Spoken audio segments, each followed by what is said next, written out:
Hamınıza salam dostlar. Bu Tepki kanalımın ilk videosudur.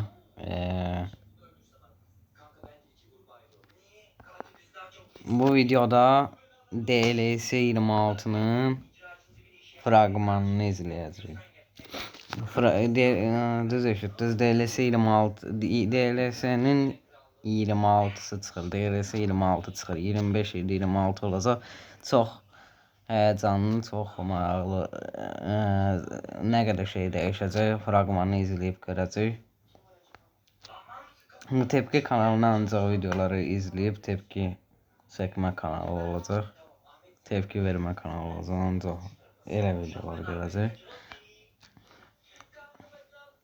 Ana kanalıma da olan videolar falan. İndi fraqmanı izləyib fikir bildirəcək. O zaman fragmanı başladım da çok boş yapmayayım. Başlattım.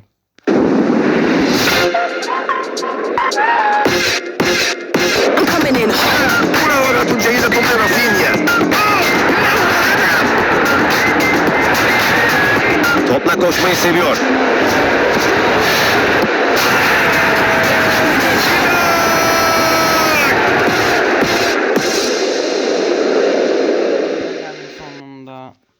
Ben bilmiştim başka dillerde falan gelir.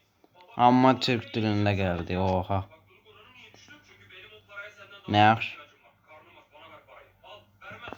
Neyse. Fragmanda bir tane şey gördük. Türkçe dil seçimi. Una hora Tuncay'ı da topla Rafinha. Topla koşmayı seviyor.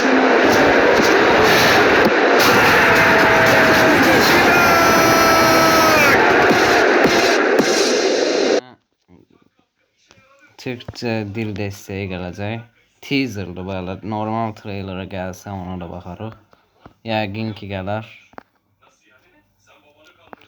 Türkçe gələcəyini fikirləşmişəm.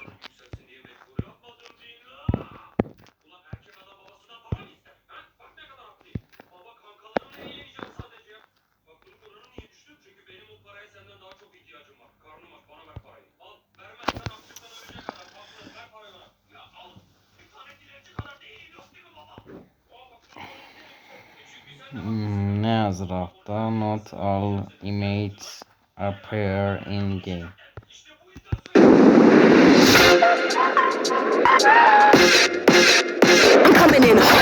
Una hora Tuncay'ı da topla Rafinha. Bu oyunu Türkçe dublajla oynamak çok zor olur.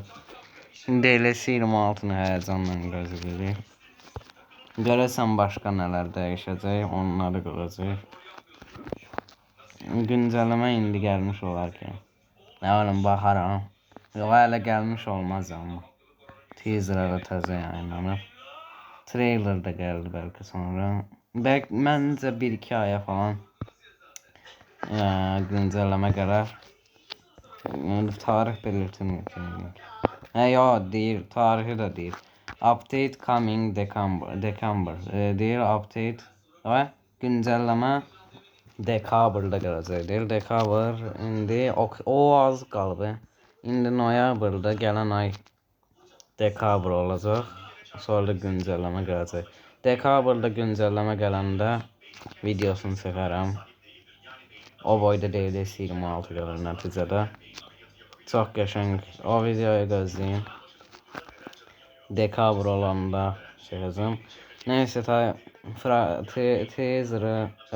teaser trailer'ı izlədik. Ona görə də videomu bitirə bilərik. Panolarda da DLC 26 falan yazır gördüyünüz kimi. Ne oldu lan?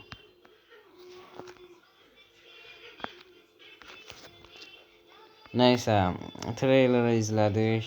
Bu videodan bu qədər olsun. Görüşmək üzərə. Bay bay.